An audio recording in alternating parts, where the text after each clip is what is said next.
अस्सलाम वालेकुम नाजरीन, खबरनामे में आपका खैर मकदम है। मैं हूं अर्शिया शेख। नजर डालते हैं आज की अहम खबरों पर। ग्रेटर हैदराबाद सिटी के डिप्टी मेयर मोहतरमा मोटेसिलथा शोभन रेड्डी ने माउंट आबू में बर्मा कुमारिस हेडक्वार्टर्स के ज़रिए एहतमाम सियासी कायदीन के कनक्लेव में खुशहाली के समाज का हार बंजर के मौके पर एक तहरीकी क़ियादत के कुलीदी इजलास में शिरकत की। इस मौके पर डिप्टी मेयर ने मुशारे में और खुशहाली और तरक्की और हम आहंगी के हुसूल में क़ियादत की अहमियत पर तबादले ख्याल पेश किया। अजीमुशान जलसे जश्न मिलादुन्नबी सल्लल्लाहु अलैहि वसल्लम बतारीख 16 सितंबर बरोज पीर बवक्त बाद नमाज सोहर बमुकाम मस्जिद शरीफैन एक्साइज कॉलोनी सूबेदारी हनमकुंडा ज़ेर सदारत अलहाज मोहम्मद अनवर शरीफ ज़ेर निगरानी मुतल्लियान और मस्जिद शरीफैन अलहाज मोहम्मद मुजम्मिल शरीफ अलहाज मोहम्मद मुकरम शरीफ ज़ेर निज़ामत मौलाना हाफिज मोहम्मद अयास महमूद खतीब व इमाम मस्जिद शरीफैन क़राते कलाम पाक मोहम्मद असरुद्दीन कादरी मुबल्लिग़ दावत इस्लामी निगरान डिवीज़न वरंगल नात पाक हाफिज वक़ारी इरफान कादरी सैयद परवेज़ बयाबानी मंसूर साबिक़ा सदर मस्जिद फैज़ान मुस्तफ़ा हनमकुंडा मेहमान खुसूसी मुक़र्रिरीन फसीहुल इंसान उम्दतुल बयान हज़रतुल अल्लामा मौलाना हाफिज वक़ारी मोहम्मद ख्वाजा मुहियुद्दीन कादरी नक्शबंदी कामिल हदीस जामिया निज़ामिया हैदराबाद मेहमान मुक़र्रर शोला बयान खतीब अहले सुन्नत हज़रत अल्लामा मौलाना अलहाज हाफिज व मुफ्ती मोहम्मद मुक़्तदिर अहमद साबिरी कामिल अल-फ़क़ा जामिया निज़ामिया हैदराबाद शमा महमदी के परवानों से कसीर तादाद में अक़ीदत व एहतराम से शामिल होकर शमा महमदी का सबूत दिया है। गणेश विसर्जन जुलूस में इमरजेंसी खिदमात तौर पर महकमा सेहत की जानिब से शहर के मार्केट इलाके में मेडिकल कैंप मुनक़िद किया गया। अलावाजी मस्जिद पंजा शाह इंतजामी कमेटी की जानिब से इस इलाके में तैनात पुलिस अमले के लिए फलों और ठंडे पानी का इंतजाम किया गया। भैंसा में गणेश विसर्जन जुलूस का आगाज भट्टी गली संगम गणेश मूर्ति की पूजा से रुकन असेंबली रामाराव पटेल कांग्रेस कायद आनंदराव पटेल जिला SP doctor Janaki Sharmila IPS Bhainsa additional SP Avinash Kumar IPS town circle inspector Raja Reddy RDO Komal के अलावा गणेश उत्सव कमेटी सदर काशीनाथ बैरवा महाराज और दीगर ने सुबह के औकात में इसके बाद अज़ा मज़कूरा अहदेदार और कायदीन ने कुछ गणेश मूर्तियों का निमज्जन और प्रोजेक्ट में किया, जबकि गांधीगंज के गणेश मूर्ति का रुकन असेंबली रामाराव पटेल ने बल्दिया दफ्तर के रूबरू इस्तकबाल करते हुए रक्स किया। भैंसा में गणेश विसर्जन जुलूस जारी है। नेशनल कॉन्फ्रेंस के उम्मीदवार खान साहब हल्के के सैफुद्दीन भट्ट सीनियर कारकुनों के साथ नेशनल कॉन्फ्रेंस खाग एरिया खानपुरा सौगन शुंगलीपुरा कोकरबाग में घर घर मुहिम को तेज करती है, मकीनों को शामिल करती है, तहफ़्फ़ुज़ात सुनती है और तरक्की और खुशहाली के कौमी विजन के हिस्से के तौर पर हिमायत करती है। एडवोकेट सैफुद्दीन भट्ट ने इतवार को कहा था कि खान साहब हल्के में NC की बढ़ती हुई कामयाबी पार्टी के अजीम विजन और वसी पैमाने पर अवामी कबूलियत और निचली सतह पर लोगों से जुड़ने की सलाहियत का सबूत है। मैं वादा करता हूँ कि इख्तिदार में आने की सूरत में हल्के की तरक्की और अवाम की बेहतरी के लिए तमाम जरूरी अक़दामात जरूर उठाऊंगा। अपने हल्के खान साहब में अपनी मुहिम जारी रखे हुए हैं। आज़ाद उम्मीदवार खान साहब हल्के सैयद बशारत हुसैन ने आज मुख्तलिफ इलाकों का दौरा किया, लोगों से मुलाकात की और आइंदा असेंबली इंतखाबात में उनके एंड्रॉयड वोटों की हिमायत की अपील की है। अपनी मुहिम के दौरान बानी ने कई इलाके सौगन सौथारन शुंगलीपुरा खग ड्रंग और खग का दौरा किया, जहाँ मुकामी लोगों ने उनका प्यार से इस्तकबाल किया। रिहायशी ने उनकी फलाह बहबूद के लिए उनकी लगन को तस्लीम करते हुए उन्हें अपने ताबुन का यकीन दिलाया। अपनी मुहिम के जरिए वानी का मकसद लोगों से राब्ता कायम करना और उनके खदशात को समझना, इस बात को यकीनी बनाना है कि उनकी आवाज सुनी जाए और उन पर तवज्जो दी जाए। उनके घर घर जाने से राय दहिंदगान में गूंज उठती है, जो उन्हें एक रोशन मुस्तकबिल की उम्मीद की किरण के तौर पर देख रहे हैं। अस्सलाम वालेकुम वरहमतुल्लाहि वबरकातुहू। मैं बेसिकली एक डॉक्यूमेंट्री बना रहा था। उस डॉक्यूमेंट्री में मैंने हर तबके में जाके उनके मुश्किलात देखने थे और कम्युनिटी टॉक्स के हवाले से, चाहे वो ज़मींदार हो, चाहे वो कारीगर हो या गुजर बकरवाल चौपान हो, हमारे इमाम साहब हो, मौलवी साहिबान हो, तो हर एक तबके को देख के मैंने अपना एक कश्मीर के हवाले से कश्मीर को एज़ ग्लोबल विलेज और हिंदुस्तान का बैकग्राउंड बता के मैंने लोगों के सामने आना था। इस बीच में कम्युनिटी टॉक्स करने थे। ड्यूरिंग माय कम्युनिटी टॉक्स जो मुझे समझ में आया कि हम विश्व गुरु के ख्वाब सब देखते हैं कि कब हिंदुस्तान विश्व गुरु बनेगा, मगर अभी वक्त लगेगा। जिस हिसाब से मैं यहाँ पे देख रहा हूँ, इन कम्युनिटीज़ के बीच में इनके दर्द को सह रहा हूँ। यहाँ पे गुर्बत का इतना आलम है कि यहाँ शाम को गरीब के घर में खाने के लिए कुछ भी नहीं है। गवर्नमेंट के हवाले से या जिन्होंने इन पे हुकूमत की है, अभी तक खुसूसन सुखनाक ब्लॉक हो या खाक ब्लॉक हो या जो बाकी ब्लॉक्स है, अभी जो सहूलियाती ज़िंदगी के लिए जो चीज़ें ज़रूरी होना लाजमी होना है एक इंसानी माशरे में, वहाँ पे पानी हो, बिजली हो या ट्रांसफार्मर हो या वो इलेक्ट्रिक पोल्स हो या सड़क हो, ये खामसाब कॉन्स्टिट्यूंसी मैक्सिमम 95% मैं कह सकता हूँ, क्योंकि मैं अभी तक 75% से ज़्यादा अभी तक मैंने डोर टू डोर में नहीं कहूँगा, बट हाँ कम्युनिटी बेसिस में कहूँगा कि मैंने हर एक कम्युनिटी के बीच में गांव में जाके, अब डोर टू डोर जो मामला है इसमें हमने सिलेक्ट कुछ घर मुंतकिन को देखे, उनके मुश्किलातों को देखे और लेवल देखे। यहाँ मैं फिर क्या करता हूँ कि हर एक गाँव में कौमी यौम असातिज़ा की खुशी में गुरु पूजो स्तंभ 2024 प्रोग्राम का इनेकाद करमन घाट लक्ष्मी कन्वेंशन हॉल में विश्व विकास वेदिका के ज़रिए इत्तेमाम किया गया। विश्व विकास वेदिका के बानी चेयरमैन वित्री न्यूज़ चैनल के साथ सरबरा शुभ्रा दीना प्रतिका डॉक्टर कुच्चम सत्यनारायण गुप्ता ने इस प्रोग्राम की सदारत की। तकरीबन 200 विषयोपाध्याय और रियासत तेलंगाना से आए हुए असातिज़ा को खराज तहसीन पेश किया गया और उन्हें तारीफी सर्टिफिकेट और यादगारी तोहफा दिया गया। असेंबली के सदर डॉक्टर कुच्चम सत्यनारायण ने कहा है कि हम विषय विकास प्लेटफॉर्म के जरिए वेश्यों की तरक्की बहुत से खिदमती प्रोग्राम कर रहे और हम मुआशी समाजी सियासी मैदानों में जदोजहद कर रहे। उन्होंने कहा है कि विषय विकास वेदिका के जरिए हर साल इस वेदिका के जरिए मुख्तलिफ शोबों में कामयाबी और तरजीह हासिल की जाएगी। उन्होंने कहा है कि 10वीं और इंटर के अच्छे तलबा के लिए मुबारकबाद प्रोग्राम, बेरोजगारों के लिए रोजगार के मौके, ग्रुप्स और सिविल मुसाबिकती इम्तिहानात में पढ़ने वालों के लिए मुफ्त खाना और रिहाइश, किताबें, तरबियती क्लासेस का एहतमाम किया जाएगा। उन्होंने ये भी कहा है कि हम गरीब वेश्या तलबा को उनकी तालीम के लिए माली इमदाद फराहम करने और बदकिस्मत अफराद के लिए खुराक अतिया करने के प्रोग्राम में हिस्सा ले रहे। मेहमान खुसूसी के तौर पर MLC और कोदंडा राम वगैरह मौजूद रहे। इसके अलावा इस प्रोग्राम के साथ साथ उन्होंने कुछ सत्यनारायण की तारीफ करते हुए कहा है कि वो इस तरह के मजीद प्रोग्राम्स करना चाहते हैं। हैदराबाद में आज 57वीं इंजीनियर डे की तकरीबात भारत रत्न श्री मोक्ष गडंडम विश्वेश्वरैया की 164वीं सालगिरह की तकरीबात की याद में शिरकत और खिताब किया। उन्होंने तारीखी आबपाशी प्रोजेक्ट्स जैसे NSP, SRSP वगैरह के लिए तेलंगाना की इंजीनियर्स बरादरी की सिताइश की और तेलंगाना में तमाम इंजीनियर कामों में आला मेयार को बरकरार रखने की तलकीन की।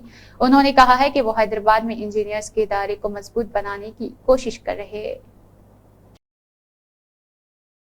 महेश कुमार गौड़, जिन्होंने PCC सरबराह की जिम्मेदारी संभाली, नारसिंगी में उनकी रिहाइश गाह से पार्क तक एक जबरदस्त रैली घोड़ों, ऊंटों, कबायली रक्सों से महफूज हुई है। TDD के वैदिक स्कॉलर्स ने सुबह के वक्त नरसिंह में उनकी रिहाइश गाह पर उन्हें आशीर्वाद दिया। इससे पहले घर वालों के साथ साथ घर में खुसूसी पूजा की गई। सैकड़ों रहनुमा और कारकुन सुबह से ही महेश कुमार गौड़ की रिहाइश गाह पर पहुंच गए। तकरीबन 500 कारों के साथ एक रैली पार्क के साथ निकाली गई। महेश कुमार गौड़ पार्क पहुंचे, उनके साथ इंचार्ज देपास मुंशी, वजीर पूनम प्रभाकर, MLA और दाना नागेंद्र वगैरह मौजूद रहे। रैली तकरीबन 1 घंटे तक जारी रही। रैली मुख्तलिफ फनकारों के परफॉर्मेंस के साथ पूरी शान और शौकत से निकाली गई।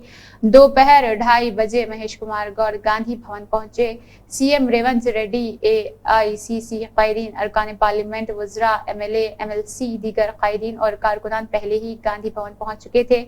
PCC चैम्बर में दोपहर में खुसूसी पूजा की गई। महेश कुमार गौड़ ने ठीक 3:16 पर CC के नए सरबराह के तौर पर चार्ज संभाला।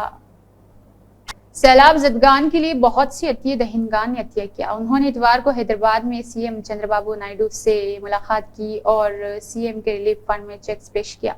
चंद्रबाबू ने शुक्रिया अदा किया और मुबारकबाद दी। अतिया करने वालों में GV के फाउंडेशन के चेयरमैन GV के रेड्डी, GV संजय रेड्डी 5 करोड़ रुपए, और कॉन्टिनेंटल कॉफी की जानिब से चिल्ला श्री शांत 1 करोड़ 11 लाख रुपए, चिल्ला राजेंद्र प्रसाद फैमिली फाउंडेशन की जानिब से चिल्ला जेटा 1 करोड़ रुपए, कोरोमंडल इंटरनेशनल लिमिटेड के चेयरमैन अरुण अलगपा एमडी शंकर सुब्रमण्यम में 1 करोड़ 50 लाख रुपए, ट्रीजू टेक्नोलॉजीज प्राइवेट लिमिटेड के एमडी विमलापल्ली अशोक रोहित विमलापल्ली 1 करोड़ रुपए, लॉरस लेबर्स के बानी और सीईओ डॉक्टर सत्यनारायण चावा नागरानी चावा और 1 करोड़ रुपए, जालसानी चामंडी और सुरेमान 25 लाख रुपए, अनंतपुर एमपी अंबिका लक्ष्मी नारायण 2 लाख रुपए, नरसिम्हा राव ने 2 लाख रुपए का ताउन किया।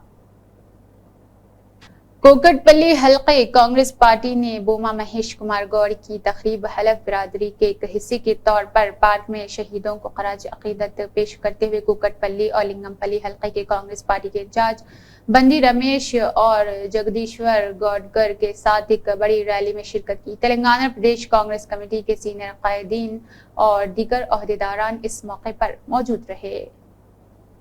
श्रीकाकुलम रोड पर लोगों को दरपेश मसाइल को खुद देखा गया। न्यू रोड से रागुलो तक सड़क पर पैदल चलकर गड्ढों का मुआयना किया गया। वहां के ओहदेदारों को बुलाकर उनका जायजा लिया गया और उन्हें बताया गया है कि 1 माह के अंदर क्रमिक सड़क बिछाई जाए, ट्रैफिक के मसाइल से निजात दिलाई। और मुअज़्ज़िज़ रुकन असेंबली कोना रवि कुमार ने मीडिया दोस्तों और अवाम को बताया है कि मखलूत हुकूमत के आने के 3 माह के अंदर बकाया जात जारी कर दिए गए हैं और सड़कों का काम शुरू कर दिया गया।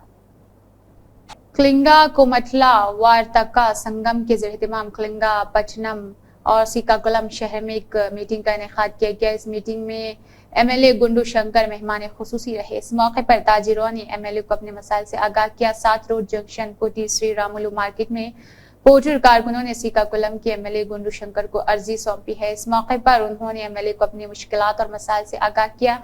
एमएलए ने यकीन दिलाया है कि वो मसाइल के हल के लिए पहल करेंगे। एमएलए गुंडू शंकर ने इतवार को शहर के फ्रेंड कॉलोनी में फूड डोनेशन प्रोग्राम में हिस्सा लिया।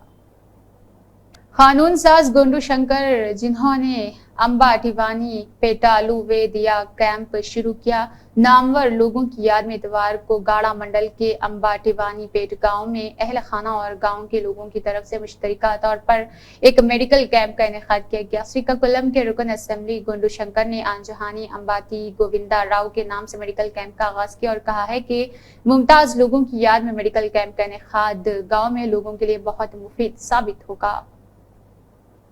आज Firoz Khan TPCC general secretary और टीपीसीसी सेक्रेटरी राशिद खान ने जानवर फसादात पर बातचीत के लिए डीआईजी ऑफिस का दौरा किया। उन्होंने यकीन दिलाया है कि फौरी कार्रवाई की जाएगी और मुलविस अफराद को सजा दी जाएगी, नुकसानात का मुआवजा भी दिया जाएगा। फिरोज खान पहले दिन से ही आला हुक्काम के साथ राब्ते में हैं। हम अवाम की हिमायत जारी रखेंगे। मैं अजीम खान अर्जुल आला जैनूर एमपीटीसी एक्स एमपीटीसी आज फिरोज खान साहब के साथ मिलके डीजीपी महेश भागवत साहब के पास जो आने का मकसद है हमारा, जैनूर के अंदर जो 4 तारीख के दिन जो इंसिडेंट हुआ, जो दंगा जैनूर के अंदर 4 तारीख को हुआ, उसके ताल्लुक से डीजीपी महेश भागवत साहब से हमारी मुलाकात हुई। जैनूर के जो हालात है उसके बारे में डीजीपी साहब को हमने पूरा तफसील से बताया है और उनसे हमने इंसाफ की मांग की है।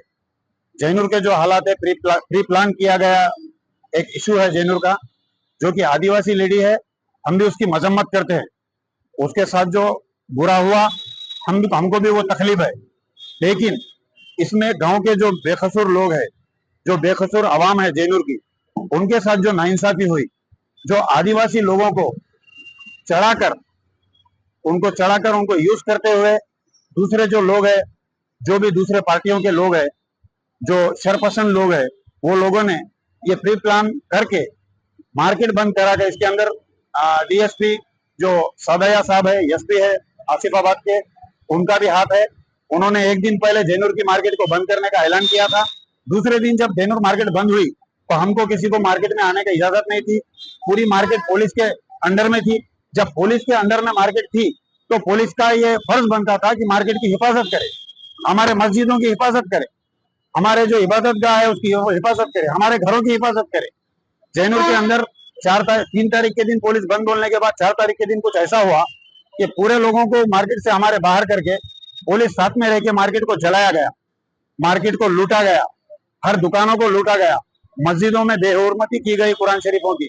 4-5 मस्जिदों को, जैनुर की जमा मस्जिद, बिलाल मस्जिद, उमर मस्जिद, मस्जिद फारूक, नूर मस्जिद, ये पूरे 4-5 मस्जिदों में अफरा तफरी की गई, बेहुरमती की गई।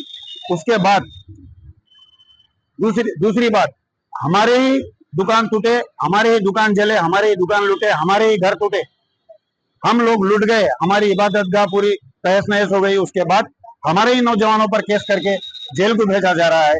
इसी के लिए महेश भागवत जी से मिलने के लिए हम लोग आए थे। जैनुर के हालात उनको पूरे तफसील से बताई गई।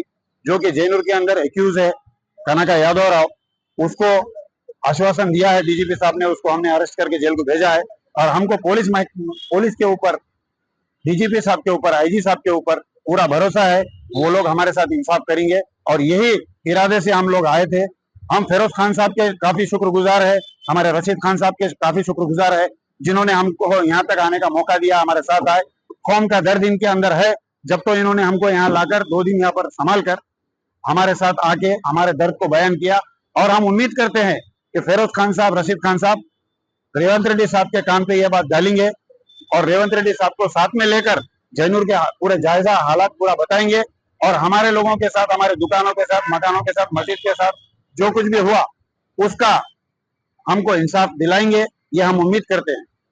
खुदा आप प्रूफ देंगे। देखिए, अगर एफआईआर इश्यू हो गए तो एफआईआर में से नाम आप निकालिए। तो ये तवक्को रखते हुए तेलंगाना पुलिस बेहतरीन काम कर रही, रेवंत रेड्डी की सदारत में, कोई दो डाउट नहीं है।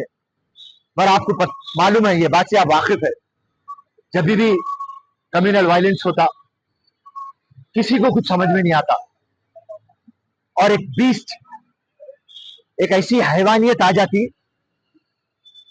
और वो हैवानियत का शिकार हुआ हमारा मुसलमान, हमारे मस्जिद। पर आप हमारे पे भरोसा रखिए, 144 सेक्शन लगा हुआ है। जैसा सिचुएशन नॉर्मल होगा, जितना भी माली नुकसान हमारे मुसलमान भाइयों का हुआ, कांग्रेस गवर्नमेंट उसका कॉम्पनसेशन देंगी। कलेक्टर के पास एक लिस्ट बन रही, एमआरओ, आरडीओ, स्पेशल ऑफिसर्स पूरे वो काम पे लगे हुए हैं। और आप हमारी गारंटी ले लीजिए, जो भी इसके अंदर इन्वॉल्व है वो जेल को जाएगा और अब तक जेल चले गया, और जो इन्वॉल्व नहीं है वो जेल को नहीं जाएगा। और जो भी कसूरवार है उस पे केस, और जो भी इनोसेंट है उसमें से केस हटाया जाएगा। ये भरोसा हमको डीजीपी साहब दिए हैं और हमको रेवंत रेड्डी साहब दिए हैं। तो पूरे मेरे भाई और बहनों को, जिस तरीके से हमारा राशिद खान बोल रहा था, गंगा जमुना की तहजीब जो हमारी पहचान है, गणेश चतुर्थी है, मिलादुल नबी है, अमर और सुकून रहना है। और हम और आपको, मुसलमान हो या आदिवासी हो, आपको हमारे को मिलकर रहना है। चंद लोग आदिवासियों को भड़काए, ये बात से पूरा तेलंगाना वाकिफ हो गया और तेलंगाना पुलिस भी वाकिफ हो गई। और जो भी ये लोग हैं जो भड़का के ये हंगामा करे, उनको तो छोड़ना नहीं है और बड़ा से बड़ा केस उनके ऊपर डालने वाले हैं, अंडर ट्रायल करने वाले हैं और उनके राउडी शीट खोलने वाले हैं। और जितने भी कानूनी दावपेश है तमाम लगाएंगे और हकदार को हक देंगे और कसूरवार को जेल भेजेंगे। जय हिंद, जय कांग्रेस। सवाल, बहुत सारे मुस्लिम लीडर कांग्रेस से नाराज है, कांग्रेस के लीडर से नाराज है और एआईए की बातें कर रहे हैं कांग्रेस मुस्लिम लीडर के बारे में, उनके बारे में क्या कहना है? निकाय के लिए सब जैनुर के सब्जेक्ट पे कोई मुस्लिम लीडर आवाज नहीं करे, ये नहीं करे कांग्रेस पार्टी के। देखिए, हम अपोजिशन में नहीं है, जहां पे आवाज कर रहे हैं हम आवाज करें।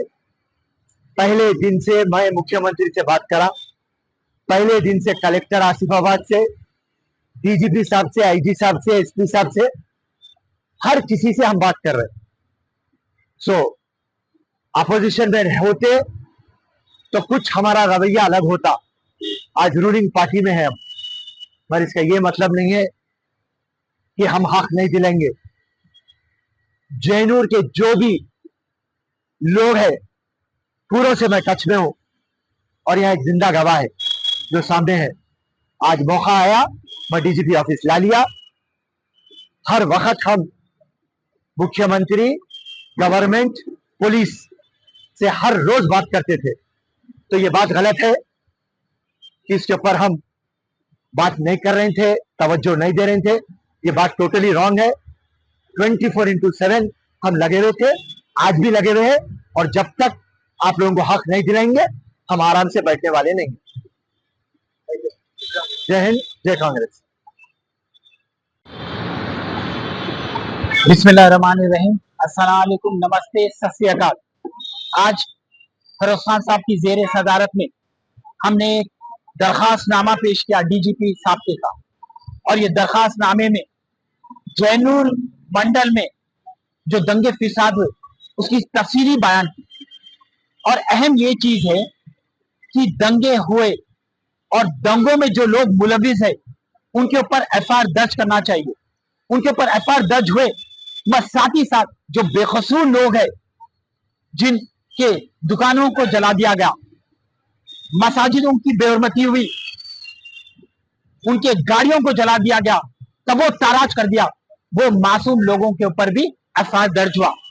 तो हम डीजीपी साहब से गुजारिश करें कि अच्छी तरीके से जांच पड़ताल कीजिए, और जो बेकसूर है उन लोगों के ऊपर जो एफआईआर रजिस्टर्ड हुआ उसको नल एंड वॉइड कीजिए, क्योंकि इंसाफ कायम करना जरूरी है। तो ये टीआरएस की हुकूमत नहीं है, ये बीजेपी की हुकूमत नहीं है, ये कांग्रेस की हुकूमत है, ये रेवंत अन्ना की हुकूमत है, और हमारे क़यादत में किसी बेकसूर के ऊपर एफआईआर नहीं रजिस्टर्ड हो सकता। हम इंसाफ का मुतालबा करते हुए, इंसाफ की दुआई देते हुए यहाँ हम रुजू हुए डीजीपी साहब, और डीजीपी साहब ने हमको अच्छी तरीके से पैगाम दिया कि वो बेहतरीन तरीके से तहकीकात कर रहे, और जो बेकसूर लोग के ऊपर अगर से एफआईआर रजिस्टर हुआ तो उसको नल एंड वॉइड करने वाले हैं। और याद रखिए कि आपके दिल में जितनी आग है, बेचैनी है, उतनी आग और बेचैनी हमारे दिलों में भी है। तो हमारे मसाजिदों के ऊपर हमला किया गया, हमारे कुरान मस्जिद की बेहरमती की गई, मेंबर रसूल के ऊपर हमला किया गया, गरीब मुसलमानों की दुकानों को जला दिया गया, घरों को जला दिया गया, गाड़ियों को जला दिया। ये जो तकलीफ है हमारे दिल में भी है, और कांग्रेस के कायदीन खामोश नहीं बैठने वाले। टीआरएस की हुकूमत रहने दो, किसकी भी हुकूमत रहने दो, हम हक का मुतालबा तो करते आएंगे, हक की बात को बुलंद करते हुए आएंगे। और याद रखिए, हम आपको फिर तयकीन देते हैं कि कांग्रेस जमात सख्त खिलाफ है नफरत के बाजार से। हम नफरत के बाजार में मोहब्बत की दुकान खोलना चाह रहे। तो याद रखिए, आप सोचेंगे या गफलत के कोई शिकार हो जाएंगे आप कि नहीं कांग्रेस की क़यादत है तो कांग्रेस के जो मुस्लिम कायदीन है वो खामोश बैठेंगे, ऐसा नहीं है। हम हक का मुतालबा जरूर करते हुए आए थे, करते हुए आए हैं, और आगे मुस्तकबिल में भी करते रहेंगे। और हमारे पूरा भरोसा हमारी कांग्रेस गवर्नमेंट पे कि जो बेकसूर है उनको इंसाफ दिलाएंगे, जो कसूरवार है उनको सलाखों के पीछे भेजेंगे, अमन और सुकून कायम करेंगे। क्योंकि हमारा अहम मकसद है कि गंगा जमुना तहजीब को बरकरार रखना। गणेश चतुर्थी का माहौल है, अब इसके बाद मिलादुन नबी का माहौल है, तो हमारा फर्ज बनता हम यहाँ के मुकाबले गंगा जमुना तहजीब को बरकरार रखना है। तो आप लोगों से भी गुजारिश है कि ये मौजू को संजीदगी तरीके से लीजिए, और अफवाहों के ऊपर भरोसा ना कीजिए, बयानबाजी मत कीजिए, और पूरा भरोसा कीजिए रेवंत रेड्डी की हुकूमत पर और हमारे तेलंगाना की पुलिस पे। हम अमन और सुकून कायम करेंगे। इंशाल्लाह आप देखेंगे कि आगे मुस्तकबिल में जैनुल मंडल में अमन और सुकून से आदिवासी मुसलमान भाई मिलकर गुजारा करेंगे। और यही हम तवक्कुआत कर लेते हुए आपसे गुजारिश करते हैं कि पूरा भरोसा कीजिए कांग्रेस के ऊपर और हमारे तेलंगाना पुलिस पे। और मैं फरोज खान का फिर शुक्रिया अदा करता हूँ क्योंकि दर्द है, फिक्र है, जो जैनुल वालों से बराबर राब्ते में थे, जब से दंगे फिसाद छिड़ गए थे, जब से लेके अब तक बराबर राब्ते में। आज हम आए इनकी जेरे सदारत में एक दरखास्तनामा पेश किया, और हमें अच्छी तरह से पता है, 100% पता है कि हमें इंसाफ मिलेगा। जय हिंद, खुदा। इसी के साथ खबरनामा इख्तिताम को पहुंचता है। अल्लाह हाफिज।